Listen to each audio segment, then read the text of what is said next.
Voici la présentation sur l'enseignement en Flandre.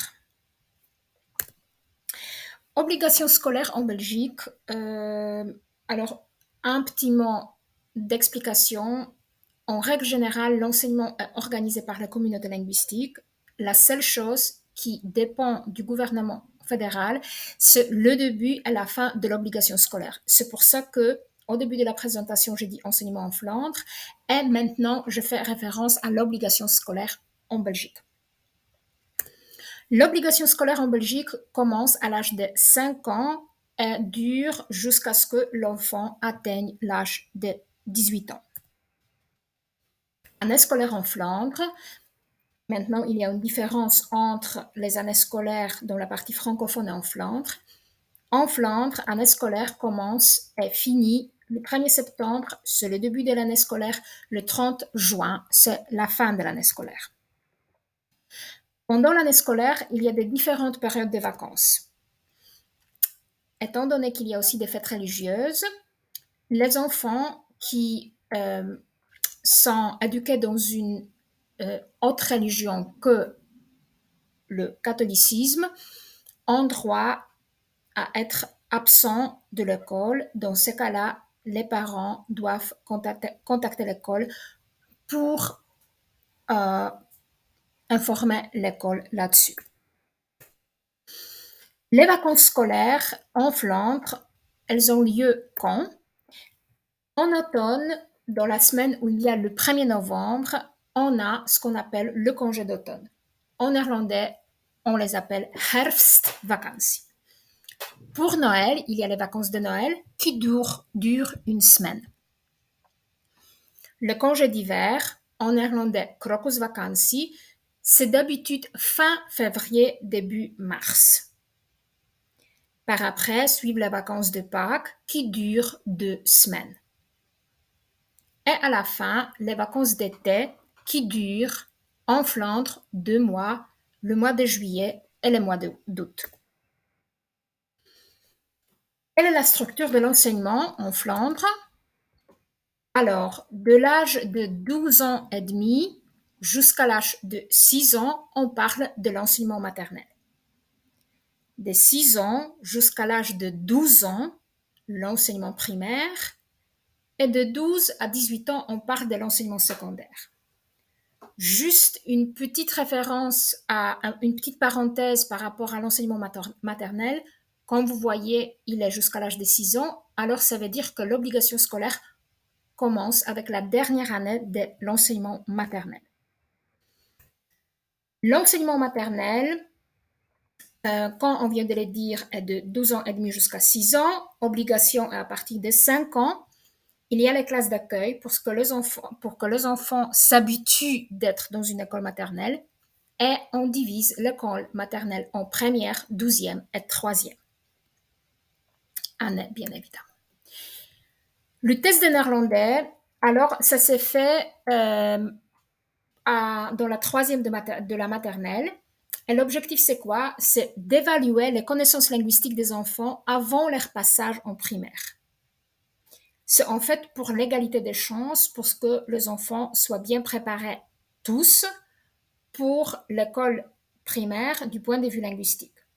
Si l'écolier ne répond pas au niveau demandé, des cours de néerlandais supplémentaires peuvent être organisés par l'école maternelle. L'enseignement primaire est de la première jusqu'à la 6e année et de l'âge de 6 ans jusqu'à 12 ans. Dans des écoles primaires, les enfants apprennent à lire et à écrire, apprennent à calculer. On donne des matières générales. Et la première langue étrangère qui est enseignée, c'est le français. C'est à partir de la 5e, alors pendant les 2 dernières années de l'école primaire. Si vous voyez un schéma de l'enseignement secondaire, il est peut-être un peu confondant étant donné que c'est en néerlandais, mais je vous explique tout de suite. En bas, on voit la 6e année de l'école primaire, après laquelle les enfants vont à l'école secondaire. Les enfants qui n'avaient pas de problème d'apprentissage vont dans des classes type A. Ces enfants qui ont besoin d'un peu plus de soutien vont dans les classes de type B.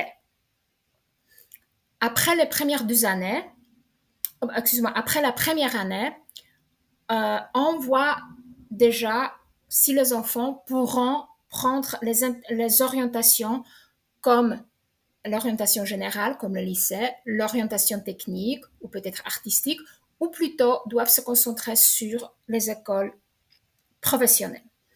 Il n'y a pas du tout cette idée que les écoles professionnelles sont moins bien que les autres écoles. On souligne que l'importance d'apprendre le métier, il faut aussi avoir suffisamment de connaissances de pouvoir exercer un métier. Alors, il faut comprendre que le niveau dans des écoles professionnelles, il est aussi très bien. Alors, les abréviations ASO et BSO, qu'est-ce que c'est? ASO, ça veut dire l'enseignement secondaire général, ce qu'on peut comparer à un lycée. Il est de la première jusqu'à la sixième, de 12 à 18 ans, et offre une large formation théorique. Il n'y a pas ici une préparation concrète à un métier spécifique. Si un enfant, un adolescent suit l'orientation ou plutôt une école du type ASO, il est censé qu'il va continuer avec des études supérieures. Le BSO, qu'est-ce que ça veut dire? C'est enseignement secondaire professionnel. La lettre B, ça vient du mot en néerlandais beroep, métier. C'est aussi de la première jusqu'à la sixième, de 12 à 18 ans. Parfois, on peut faire encore une 7e année pour avoir un diplôme d'avoir suivi l'enseignement secondaire supérieur qui donne accès aussi aux enseignements supérieurs, université et une autre école. Ici, il y a peu de cours théoriques, il y a beaucoup de pratiques et on prépare les adolescents pour exercer un métier. Je vais ici juste faire une petite correction. Alors, en fait, pendant la première année de l'école secondaire, on ne doit pas encore vraiment choisir ASO, BSO, même si dans la pratique, ça se fait déjà. Ça dépend un peu des écoles. Les abréviations TSO et KSO, qu'est-ce que ça veut dire? La lettre T, c'est pour le mot technique. Alors ça, c'est l'enseignement secondaire technique. De la première jusqu'à sixième, de 12 jusqu'à 18 ans. Ici, on reçoit une formation théorique, mais il y a dans les matières techniques, mais il y a aussi suffisamment ou plus de pratiques que dans l'enseignement secondaire général qui en Flandre est appelé avec l'abréviation ASO. L'abréviation, l'acronyme KSO, la lettre K, ça vient de Kunst. Et Kunst, ça veut dire l'art. Alors, c'est l'enseignement secondaire artistique. C'est de la première jusqu'à la sixième, de l'âge de 12 jusqu'à 18 ans, offre une formation théorique, mais aussi artistique, et prépare pour suivre par après l'enseignement supérieur. Ces écoles apprennent ou préparent pour exercer un métier d'un artiste. Il y a aussi des écoles pour lesquelles on utilise un acronyme BUSO. C'est un enseignement inclusif qui est offert de la première jusqu'à la sixième année de l'école secondaire. C'est surtout pour ceux qui ont du mal dans l'enseignement régulier parce qu'ils ont un handicap ou parce qu'ils ont un certain problème, par exemple avec la concentration, avec le comportement, etc. Dès l'âge de 6 ans, parfois même à partir de 15 ans, on peut apprendre et travailler. Dans ces cas-là, on peut nous donner à la fin des certificats professionnels, voire un diplôme d'études secondaires, par l'apprentissage et le travail. Il y a 3 systèmes qui offrent ce type d'apprentissage. La combinaison d'apprentissage du travail. Ce qu'on appelle Deeltijds beroepssekundær onderwijs, c'est enseignement secondaire professionnel à temps partiel.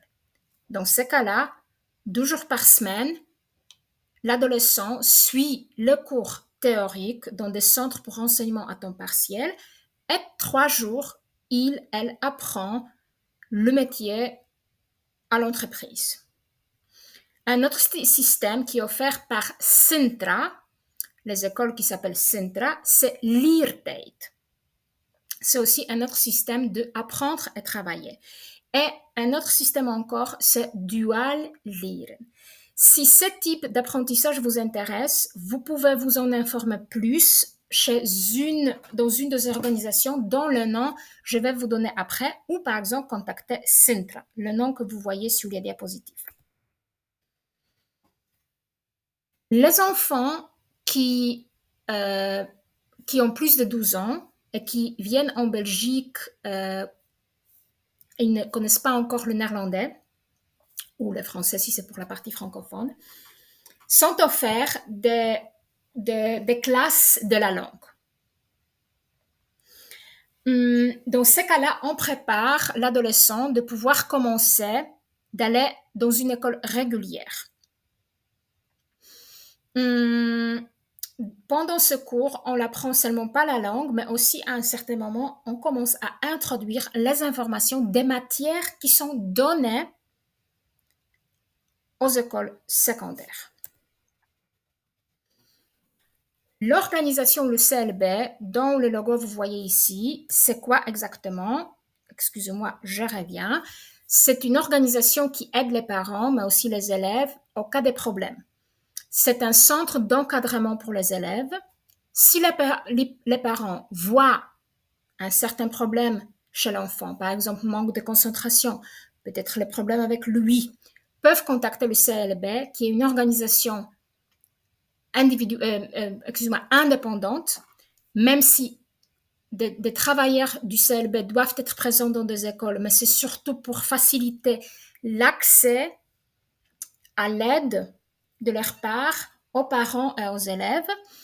Alors, en fait, chaque partie peut contacter le CLB pour trouver une solution au problème ou pour faire des examens pour éventuellement vérifier si le problème effectivement existe ou si on a juste l'impression qu'il y a un problème.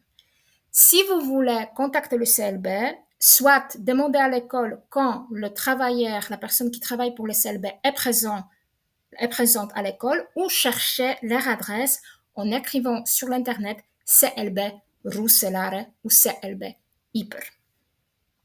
Leur service est gratuit et n'oublions pas que leur opinion sert surtout de conseil. Leurs opinions ne sont pas... Vous ne devez pas, en tant que parent, suivre les opinions du CLB. En ce qui concerne les frais liés à l'enseignement, pour ce qui est des factures scolaires, le gouvernement il a établi certaines règles. Pour l'enseignement maternel et primaire, l'inscription elle est gratuite et il y a des montants maximaux qu'on peut demander aux parents pour des activités extrascolaires. Pour l'école maternelle, facture maximale, c'est environ 50 €. Ici, vous voyez encore 45 €. Maintenant, ça va être environ 50 €. Pour les écoles primaires, c'est environ 80-100 €, pas plus par an. Pour l'enseignement secondaire, l'inscription elle est toujours gratuite, mais les parents peuvent être demandés de payer pour le matériel didactique, activités extrascolaires, transport par le bus. Alors dans ces cas-là, il n'y a pas de montant maximum. En tant qu'écolier, on peut avoir droit aux allocations scolaires, aux bourses d'études. Les allocations scolaires sont payées avec les allocations familiales et on les paye à partir de la maternelle, si l'enfant commence d'aller à la maternelle jusqu'à l'âge de 18 ans. Pour l'enseignement supérieur, ces montants sont entre 260 € jusqu'aux 4000 € par an. Ça dépend du revenu du ménage, des parents, de l'étudiant. Il faut aussi savoir que les établissements d'enseignement supérieur et les universités disposent également de structures pour étudiants ou de services sociaux qui proposent des financements d'études et des prêts étudiants. Ainsi, en s'inscrivant dans un de ces établissements, on peut se renseigner s'il y a de telles possibilités. Si vous voulez savoir plus sur les allocations scolaires ou bourses d'études, vous pouvez aller sur le site lequel vous voyez sur la diapositive ou aller sur le site des allocations familiales parce que là, tout est expliqué quels sont les montants pour l'allocation scolaire, selon l'âge. Enseignement pour adultes, il y en a plusieurs. Par exemple, il y a des écoles qu'on appelle CBE et aussi LIGO, excusez-moi, LIGO. C'est pour ceux qui ont plus de 18 ans et c'est pour ceux qui ont, eux, un parcours scolaire limité dans le passé. Là-bas, on les apprend à lire, à écrire et aussi on a des cours spécialement préparés pour ces personnes d'apprentissage de la langue néerlandaise.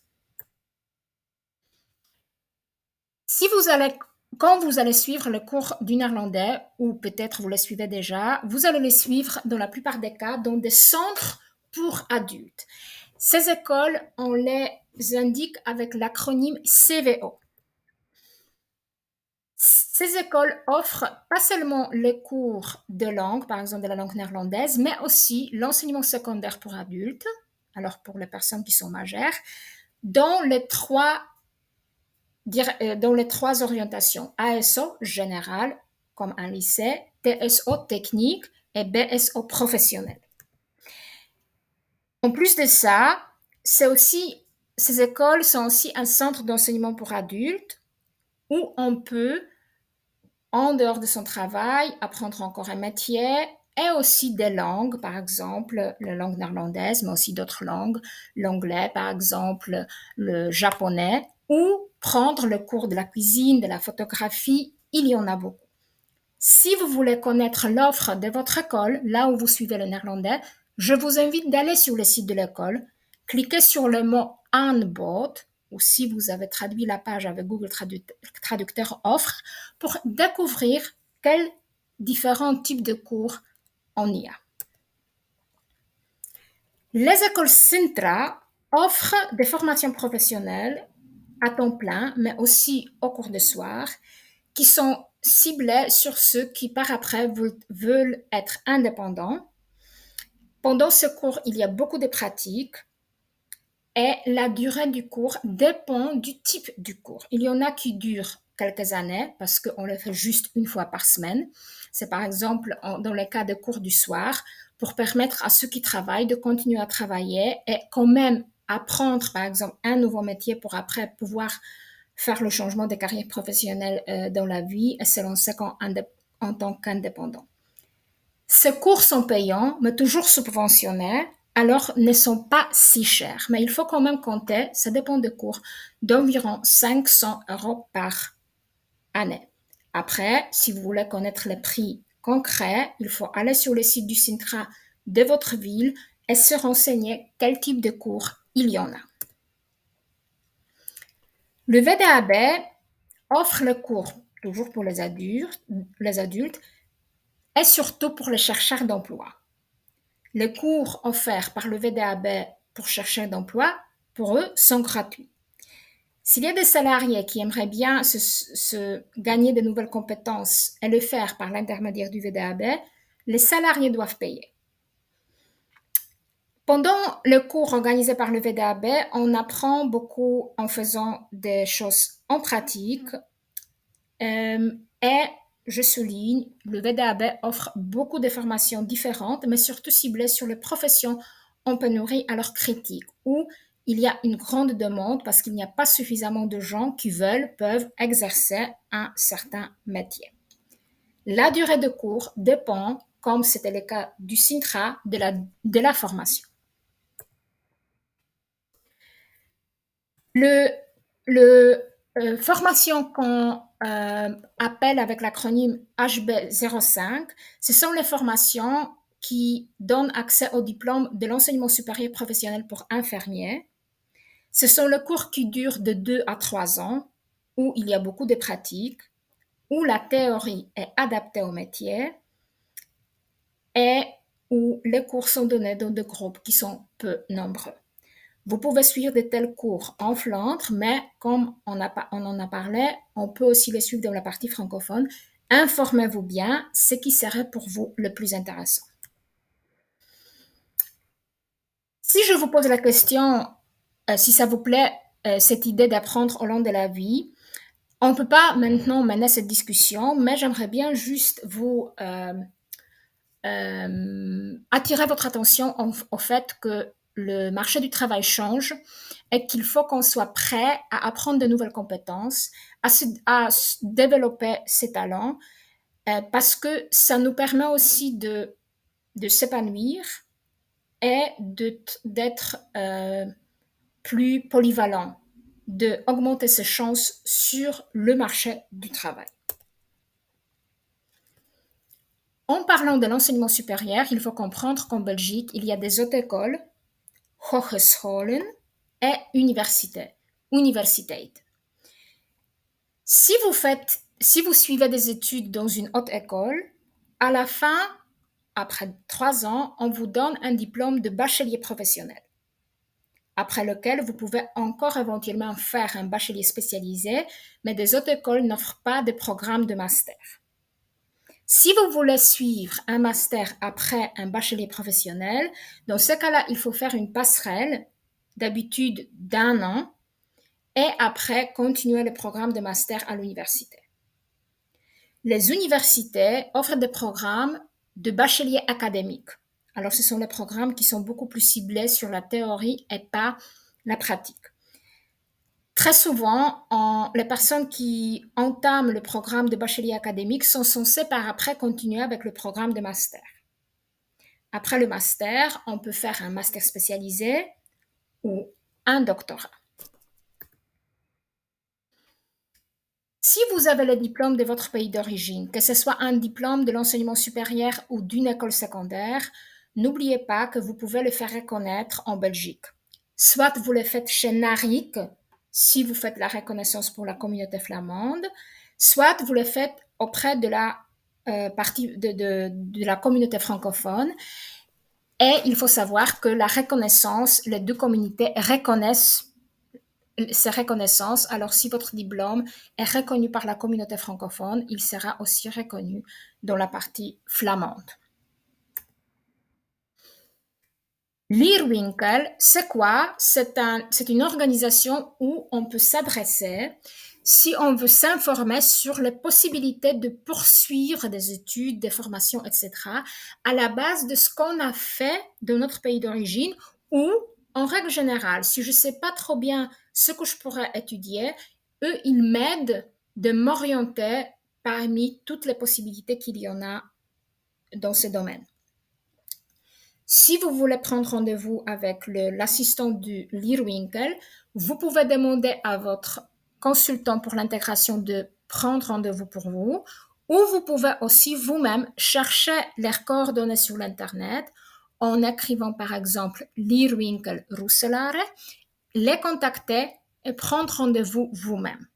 Même si vous avez des assistants qui vous aident à régler les choses, n'oubliez pas que c'est très bien de prendre les choses dans vos mains. Toutes les informations que je vous ai données viennent de sources différentes, lesquelles sont mentionnées ici sur la diapositive. Vous pouvez toujours, sur le PDF que je vais aussi vous envoyer par mail, cliquer sur ce lien pour avoir accès à ces informations de façon plus détaillée. Malheureusement, on n'a pas de possibilité, vous n'avez pas de possibilité de poser des questions. Alors, j'espère que tout est clair. Et n'oubliez pas, apprendre, c'est le fait de pouvoir apprendre, c'est la richesse. Et si on vous la donne, prenez-la. Merci.